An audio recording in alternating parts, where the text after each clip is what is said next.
by saying thank you so much for taking time out of your day to be here with us. We're very excited about this Academic Enterprise Town Hall and a chance to get to meet Dr. Mouton and learn a little more about him and his vision and what he has in store for the academic enterprise. Before we go any further, I've said it a couple times, I just would like to say it one more time. We're going to be using Poll Everywhere today, and it's an audience response system that gives real-time feedback.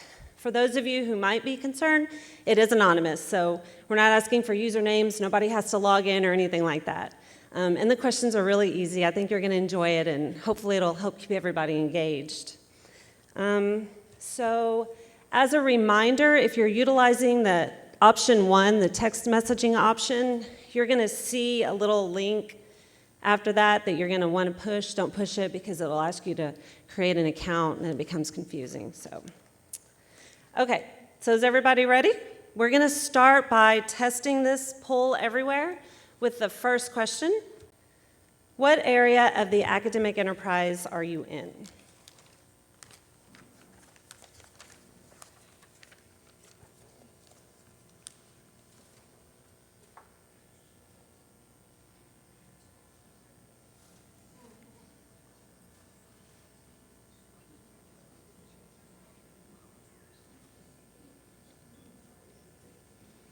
Okay, so if you guys are using the text option, then you're going to obviously just text the letter next to the area that you are in. And if you're using one of the other 2 options, it should automatically pop up on your screen, and you can just select. Okay, I'm going to lock that down. Is everybody good? Okay. All right, now I'm going to talk a little bit about why we're doing this and how this all came about. So over the last few months, there have been several messages received via multiple venues about concerns regarding communication in the academic enterprise, specifically between staff and leadership. So Dr. Mouton, wanting to address the situation, called on the elected members of the Employee Advisory Council, otherwise known as the EAC, and he wanted us to help him figure out how we can go about, helping everybody learn a little bit more about what's happening in the academic enterprise and how he can maybe close that gap a little bit. So, at our request, meaning the Employee Advisory Council's request, he graciously agreed to let us host this town hall for him. And before we move on any further, I'd like to call up the chair of the Employee Advisory Council, Tilly Clark. She's going to tell us a little bit about the EAC, what it is, why we're here. Okay, thanks, Lori. I appreciate that. I thank you for everyone for attending today. We're really happy to see this group here. If you would click on the button on the UTMB website, you would see that the Employee Advisory Council is here for you. And we have representatives that represent all of the 4 entities here: institutional support, hospital and clinics, correctional managed care, and academic enterprise. And it is very important that you know who your representatives are. So we're going to call ours up today. We have Gina Leek and Beth Schilling, and these are your representatives, and Lori DeWillis. She are your representatives for academic enterprise. And what our mission is to promote a positive work environment. And so like Lori said, we received concerns, comments about some communication issues. So we take that to leadership. We communicate with leadership very closely on all things, whether it's concerns, suggestions, and employee recognition. We're very involved with the Leone Award, the Regents Outstanding Employee Award, and more things to come with employee recognition. But today we're here because we received comments and concerns about things that were going on in the academic enterprise. Now, during this time when we were receiving these comments, they were in the process of searching for your leader. 3 days in to his leadership role here as academic enterprise is when we approached him on the concerns that we received. And without hesitation, he took on this part and committed to this town hall so that he can communicate with everyone here and let you know what his vision is. So, without further ado, I would like to 80 days in, your 80-day leader. He is your Executive Vice President, Provost, and School of Medicine Dean, Dr. Charles Mouton.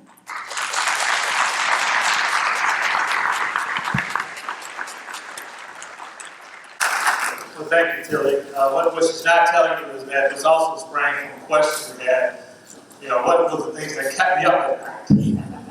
And I said, one of the things that keeps me up at night is making sure that we have good communication, particularly so that all employees at UTMB and around our campus feel valued, feel important. And when I think about this, I started to think about what's my role, what's the staff role. So I'm gonna look at the, there she is. This staff is going to step on some toes, so you can jump on the stop and make it change. So the question I had to myself is, if I'm a staff member, what's your job? I think all of us here can talk about the job description, talk about what our day-to-day responsibilities. I'm going to suggest there's a second job, maybe a hidden job. And that job is to make UTMB better.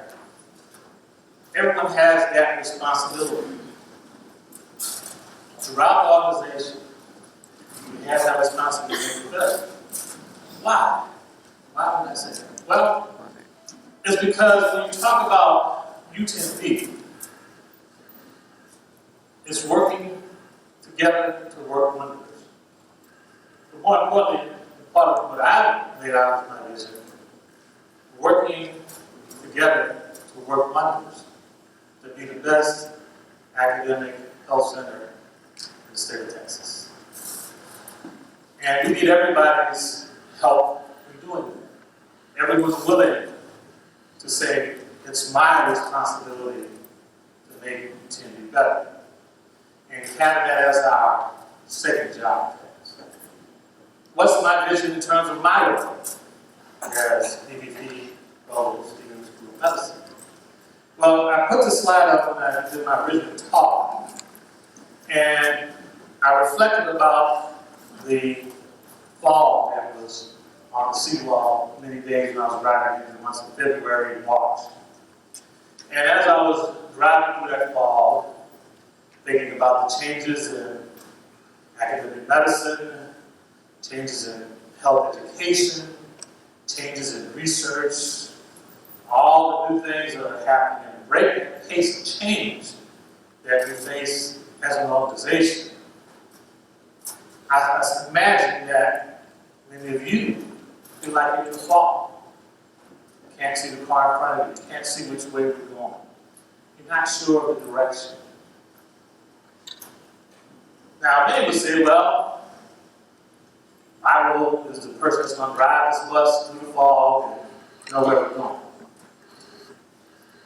I thought about it a little differently. I have plenty of outstanding managers and leaders across the organization that drive the bus pretty good. Many of you drive the bus pretty good. So my job is to paint the road, to make sure that the road is in potholes, that it doesn't veer off suddenly in a different direction and you don't know about it. My job as a leader, the position I'm in, to make sure the road is smooth and make sure that you, as members of the UTMB family, can drive or be on the bus and have a smooth ride to that new vision. And that's what I see my role and my vision is for the office, but more importantly, as I help work with you to move UTMB to that #1 academic health center in the state of Texas. So are you confident in the messages you receive from executive leadership?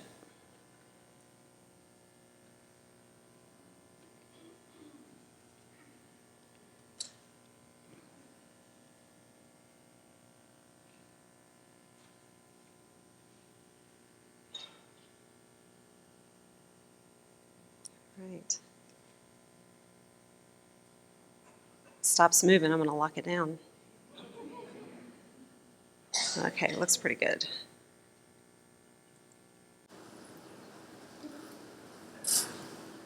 Well, as I mentioned, one of the things that keeps me up at night is this issue. And when I was talking to the representatives from the EAC, I was saying, you know, when I think about communication and how the message is transmitted from leadership to the rank and file or UTD, I originally started thinking, well, what are the tools we can use to make this work? Well, when I think about communication, we have all the tools. We have all the usual approaches to this that would make communication work well. So for me, it started to think about, well, there's something else going on. And so the hope was having this kind of forum would start to get to that next level, so that you as rank and file can not only know the sources of communication, understand what leadership is thinking, understand, again, how the road looks, the direction it's going, and feel comfortable on the bus. Then, again, using the EAC to engage in having a structure around communication, making sure you're comfortable in talking to not only the managers, and that's my expectation, and I think all of our expectations, that communication flows up from staff to managers to leadership, so that everyone understands the changes that we're facing, the direction we're trying to go, and that the answers are clear. Now, I don't want us to sort of misconstrue communication with decision making. We look for engagement, particularly as we begin to formulate plans and decisions. But at some point, we have to make a decision to move forward, and we have to move the direction of the institution. And that then gets communicated back. And so I don't want people to misconstrue what we talk about. We talk about making sure that everyone feels engaged and willing to discuss, but also willing to get behind the vision and the mission of the institution. Thank you, Dr. Mouton. I think I speak for the majority of us when I say that we can definitely appreciate your concern and willingness to help find solutions. Okay, for our next question today, do you feel informed, I'm sorry about that, about the academic enterprise improvement initiatives as suggested by the Huron Consulting Group?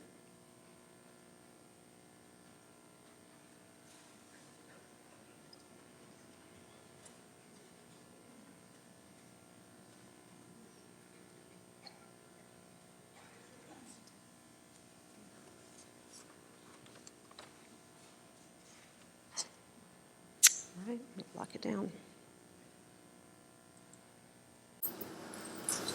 Well, this is one of the questions that the EAC brought to me as well. I think, just so you understand, we've been using Huron Consulting Group to look at efficiencies across the EAC.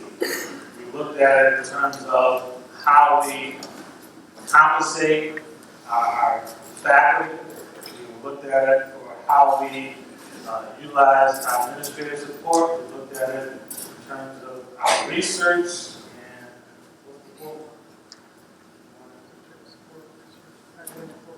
and looking at the academic portfolio. And we've asked them to help us do so. That engagement has utilized many of you in this room.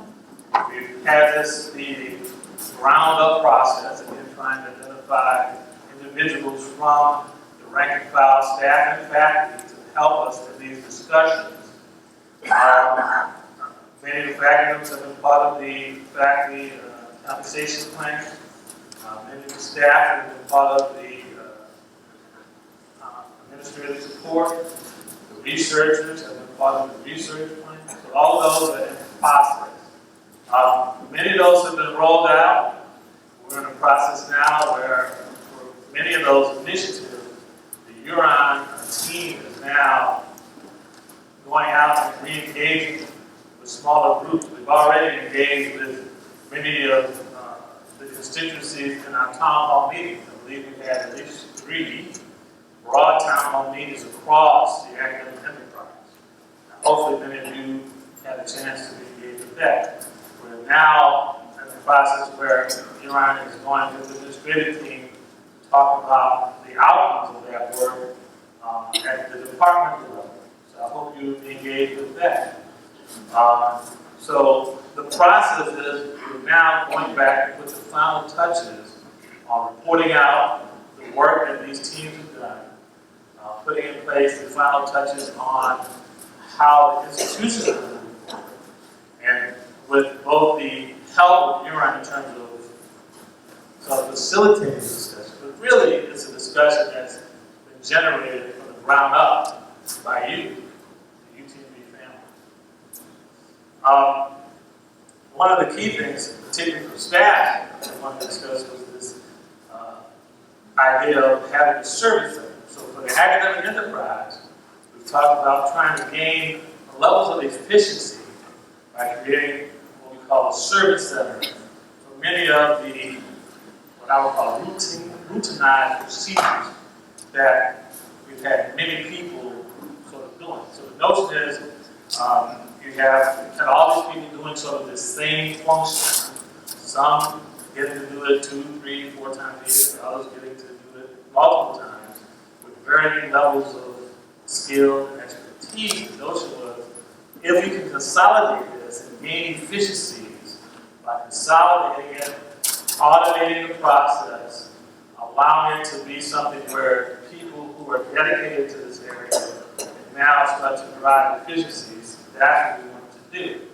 And so, with the service center, we're structuring it around 3 areas that we really identified, again, routine functions. One is the processing of travel and entertainment. Feeling that that process could be centralized, gain some efficiencies from there. We felt the procurement process was also another one that would allow us to gain efficiencies, as well as human resources. So these processing, they need information human resources. So those areas would be consolidated, taking out of the dispersed, distributed model, consolidated to a centralized model with people who are expert at putting those processes in place. Where it stands now is the team leaders, Lessa Fernandez, team leader for travel and entertainment, Andy Nice is the team leader for, and Alice Overhaul, team leader for human resources. And they will be setting up the discussions around meeting with the staff that already have great deals of expertise to figure out how we can centralize and consolidate these processes. Now, you know, one of my dreams, so I'll share with you, this is an unfiltered dream, so take it as such. One of my unfiltered dreams is, for many of these kind of processes, after the institution gets centralized and they become set up in a routine fashion, you know, my hope is that we can start to apply issues like artificial intelligence, machine learning, and business intelligence processes to gain orders of magnitude in terms of efficiency. So things can be even more rapid. But you have to come from decentralization to centralization to really begin to apply the use of this kind of technology to help become a more efficient organization. And again, it's about efficiency, making processes of these kind of things more timely, and really, in all honesty, it's to help you, our faculty, our students, as customers, have things done in a more timely fashion. Okay, on to the next topic of discussion. Did you know that UTMB has an institutional scorecard?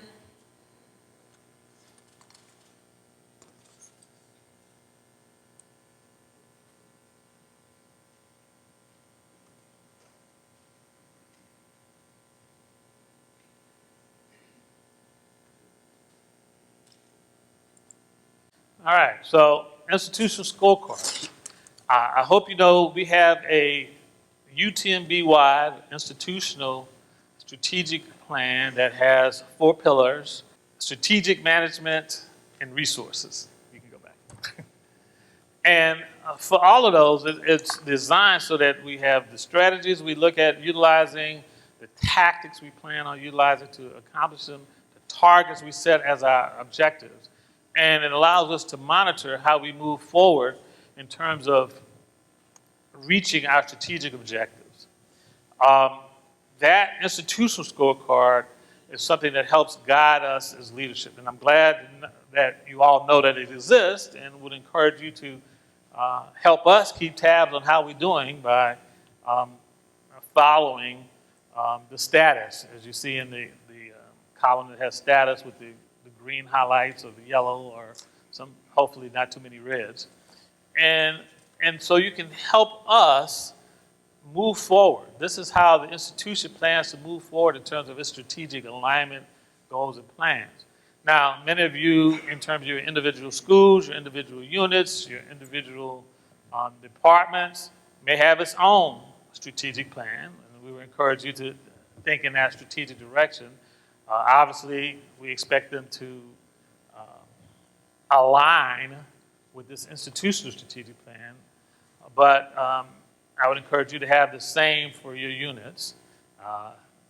It's something you should ask your direct supervisor, do you have one? If so, they should share it with you so you know what's the direction. This is that laying of the road, knowing where the bus goes. And so I would encourage you to continue to monitor this and track this.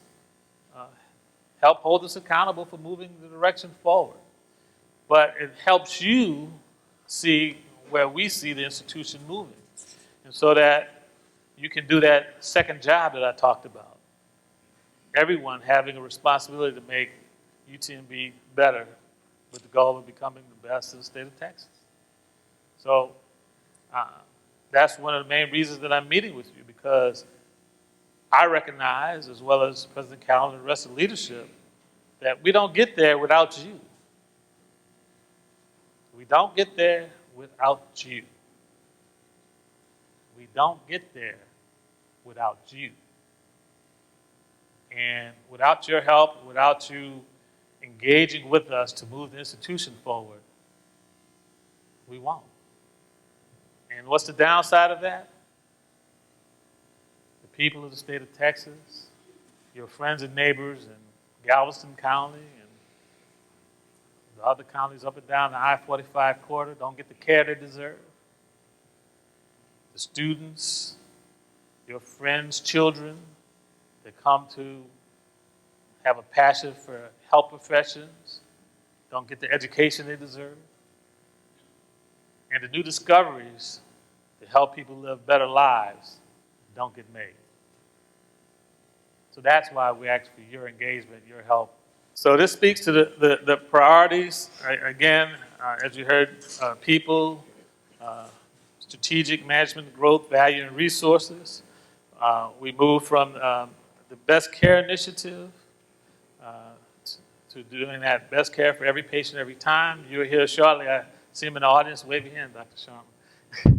We're going to be moving to this notion of high-value care, which is going to be based on a foundation of safety and quality. Safety and quality becomes everybody's responsibility. Everyone's responsibility. From the unit nurse, if they see something not right, making sure that it's right for the patient. From the teaching assistant that sees a student struggling, making sure that student learns it. From the coordinator. You know, my coordinators in offices of education see more stuff than I care for them to know. But if you see the student struggling, or you know that the research lab, is not being used properly, or that the patient didn't get the family didn't get treated right. We need you to step up and help us make it right. Don't ignore it. Help us make it right. Because we want to make it right. And we want to do it for everybody because they deserve it. Thanks, Dr. Mouton. In keeping with the theme of moving the institution forward, the next question is about our exciting new Health Education Center. Do you know how the new Health Education Center will impact the academic enterprise?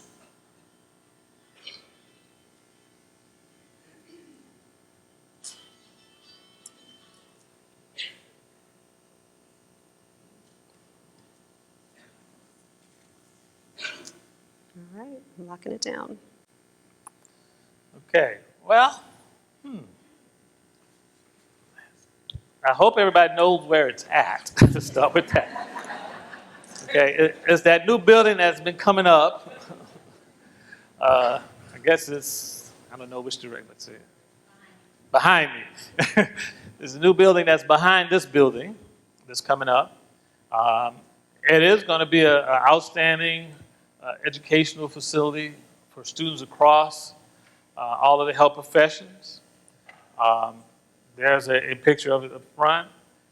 It's going to have simulation on 5 levels, from virtual reality at 1 level to non-human simulation, where you can see the simulated patient room there to your, I guess that's the bottom, to your bottom right,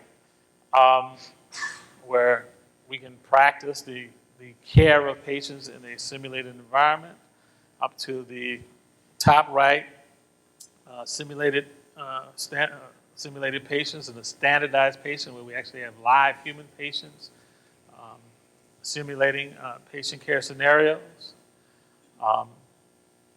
to actual emergency rooms. We have an emergency bay, we have OR suites. We have all the environments that students will eventually practice in when they become health professionals.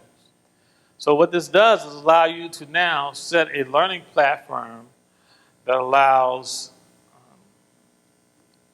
competency-based skill practice and learning throughout the continuum, so that students can move from a virtual reality environment where they're not really touching anything but learning the basics and the foundational knowledge as it ties into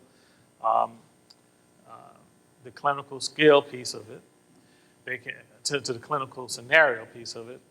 They then move to the non-human simulation where they get to practice techniques, procedures, skills that they need to have familiarity with, and then they get to move on to applying them in a controlled environment on human patients, and they can be, again, have demonstrated competency before they now move into the clinical situation where they apprentice themselves to our practice partners in the health system.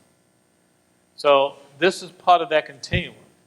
It allows them to, again, gain skills and practice in an unthreatened environment or an unevaluated environment in a way that allows them to hopefully learn at an accelerated pace and gain greater skills and competency in all that it means to be a health professional.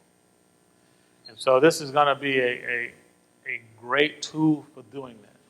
More importantly, it allows us to begin to teach across our programs. Right now, we're a little bit divided up into nursing is educated in this sort of environment, medicine is educated in this environment, health professions is dedicated in this environment. And they don't really get a chance to interact a lot. The problem with that is when they go off into practice, you have the nurses working with the physical therapist, working with the physician, and healthcare teams. And they're caring for both individual patients as well as populations of patients across these disciplines in an interprofessional team to, again, provide the best care to the patient. So if we're practicing in that manner, it seems to make sense to us that we should begin to educate in that manner. And so one of the things that can happen in this building is students from across the schools, and the 4 schools for that matter, can now begin to interact in learning environments. We can start to develop curricula that cuts across those environments. We already have things we do together. We have What's Wrong with Warren, we have Disaster Day, et cetera. But now we can begin to talk about communication. Communication is something that all health professionals have to do with patients. And that's a skill set. So we can begin to teach and learn that skill set in an interprofessional manner. Ethics. All of us have a code of ethics. We can now discuss how to address the development of an ethical behavior and an ethical framework that frames all of healthcare, that cuts across all schools. There's opportunities for some clinical skills that are learned across.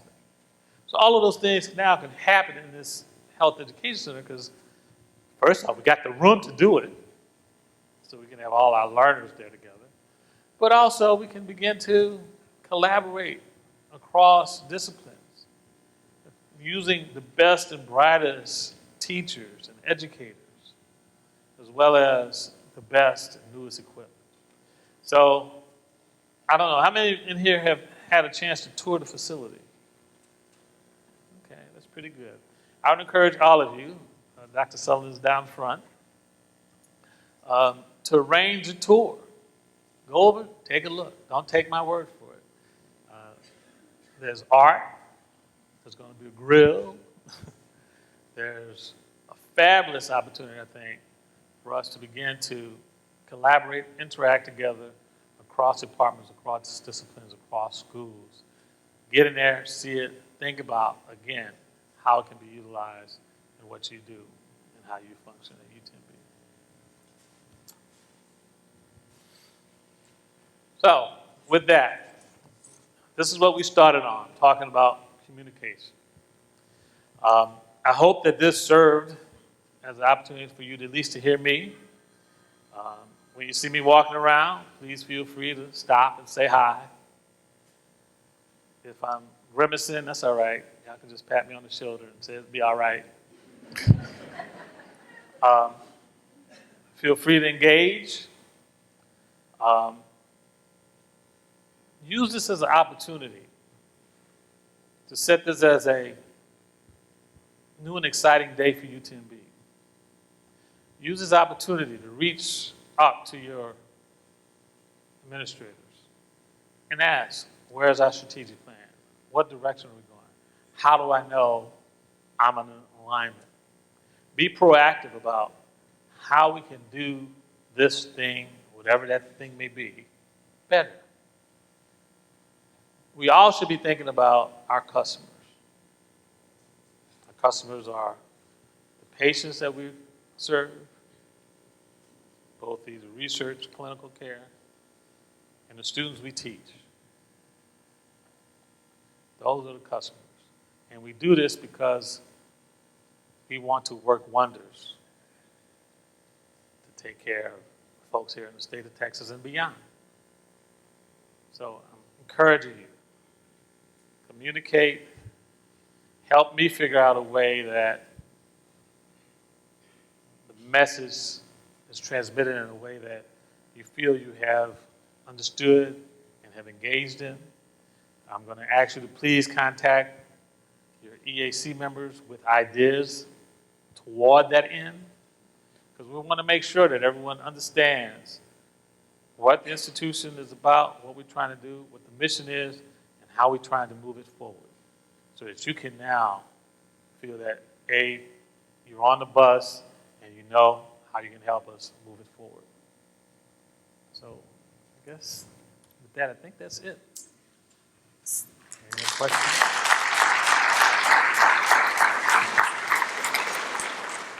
Okay, we do have several questions that were submitted through the EAC.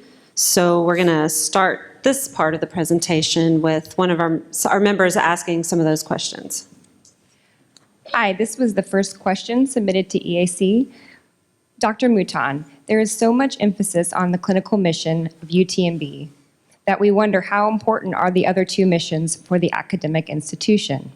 If important, are research and education being supported with resources in order to grow and excel in these two missions? Well, all the missions are important. All the missions are important for what we're trying to do as a academic health center. So that's research, education, as well as clinical. Often, as with every other academic health center in the country, much of the dollars, the revenue that allows us to pursue the research and the education mission are generated or supplemented by the revenue generated from the clinical enterprise. So for your whole institution to be successful, you have to have a well-run, successful clinical enterprise that generates the revenue for that. That's just a fact of life. That's not a UTMB thing. That's every academic health center across the country. But with that, I certainly feel that there is more than adequate resources dedicated toward the research mission, making sure that we're able to support the best and brightest researchers answering the biggest and most important questions. I think that we have adequate resources, enough to educate an outstanding student body that, if you look at how they do and represent us once they matriculate, they're the top in the country. So I think the revenues are there. I think you see the investment that the institution has made both in research facilities and clinical facilities are there. But more importantly, I just showed you the Health Education Center. So the institution has made a tremendous investment in education to make sure we have the best and brightest teachers, technology to assist us in that educational mission. And that's something that we obviously value. As I hear all the time, you know, the first letter in the name UTMB is university. And so that speaks to the importance of the research and educational mission. We have another question. Dr. Mouton, annual budget cuts have been brutal, creating enormous challenges for providing quality education to our students.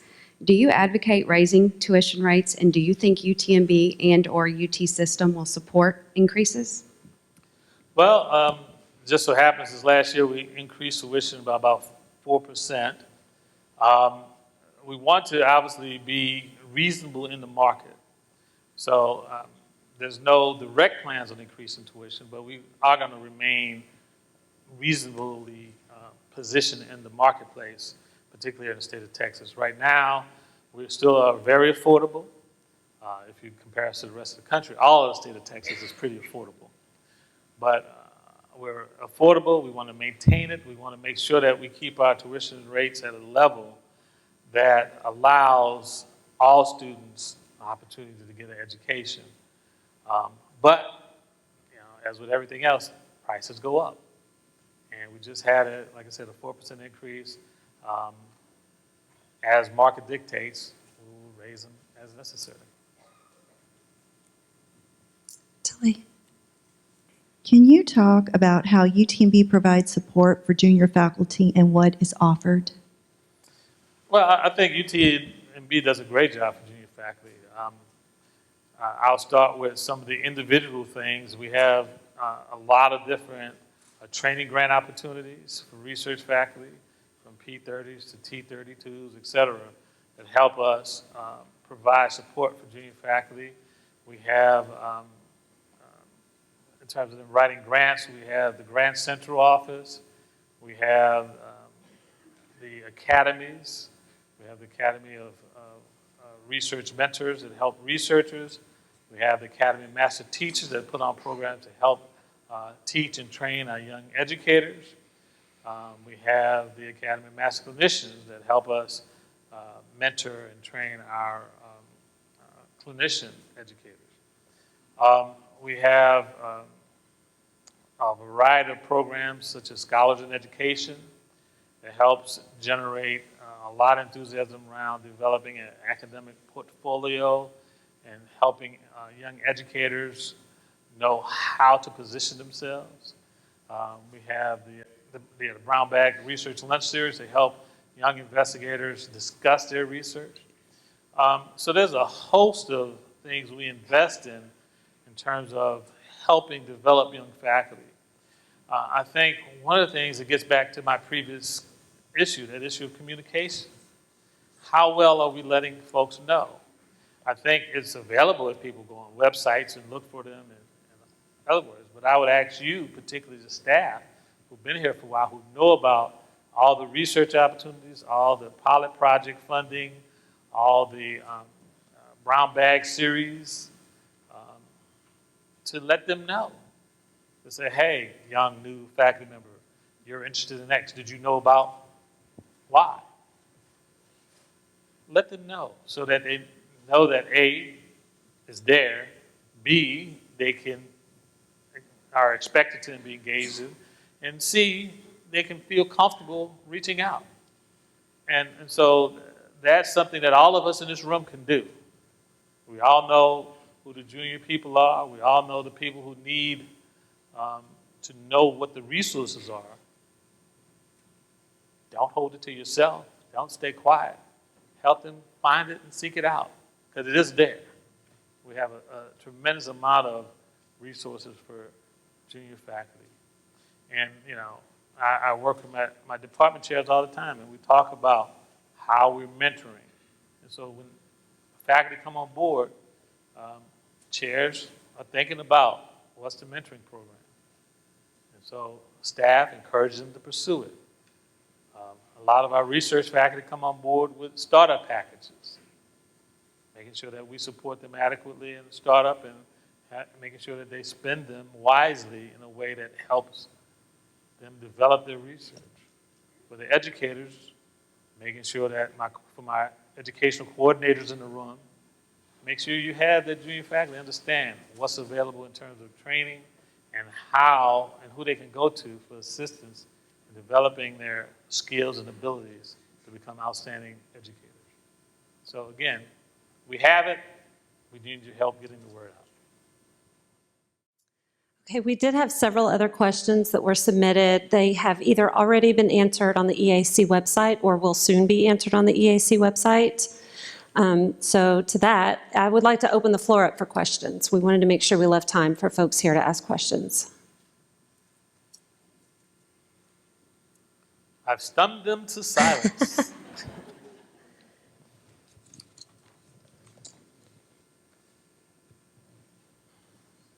What are the best examples of people who work on seeing some of the benefits to Birmingham talking about the research program? Earlier this month, 40 members of the Birmingham program were on ceremonies of very long.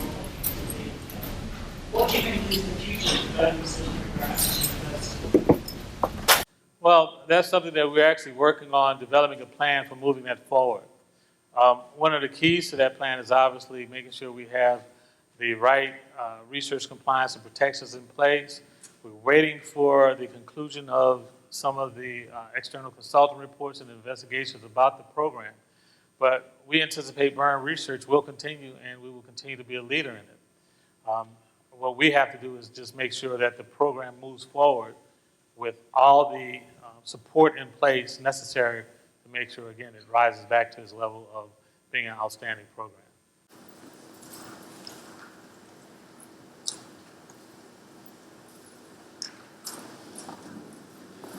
Great. I work in a role, one in capacity of a recruiter in the academic enterprise. I work in the School of Health Professions. And one of the challenges that the recruiters have faced over the years is the loss of identity of the university side, and more the vision is going towards the clinical. So UTMB Health doesn't mean anything to people who don't know what that means under a university. So we worked with Marketing Communications at one point to add back the University of Texas Medical Branch underneath our logo. So on some of our collateral materials for marketing, for recruiting, we have that. But is there any plans for future marketing efforts for the university side specific to the education? Because we are behind the mark on that as compared to other institutions when we go out recruiting at all the recruitment fairs and such. We've talked in the past about that, but of course, budget-wise, that's not something we have. But it's something that needs to be considered, that we are behind in marketing efforts as the university side. Well, that's a good question. I had not heard that we were not getting the type of students we wanted. I think that clearly we need a marketing effort to continue to have the name UTMB out as an educational institution. And I think that marketing is going to be one of the big keys moving forward for all our different missions. So I'm certainly going to be working with marketing to figure out how to get that message out. What I've been focused on, so I'll just tell you what I've been focused on is figuring out how to advertise our greatness in the discovery innovation areas and letting that drive some of the marketing on the clinical end. So that's where I've been focused. I think the same can be applied on the educational end. We have tremendous amount of educational innovation that we can now use to market to prospective students. So that's another direction, sort of using the same framework. So that's what I've been trying to do is work with marketing to talk about how we utilize our innovation in both educational research and clinical research to drive market share to our customers. But now that I know that you need that, that's something I can work on. I guess that's it. Thank you so much for coming. Thank you. I do have one more question before you leave. Before you leave, Did you find this town hall session helpful?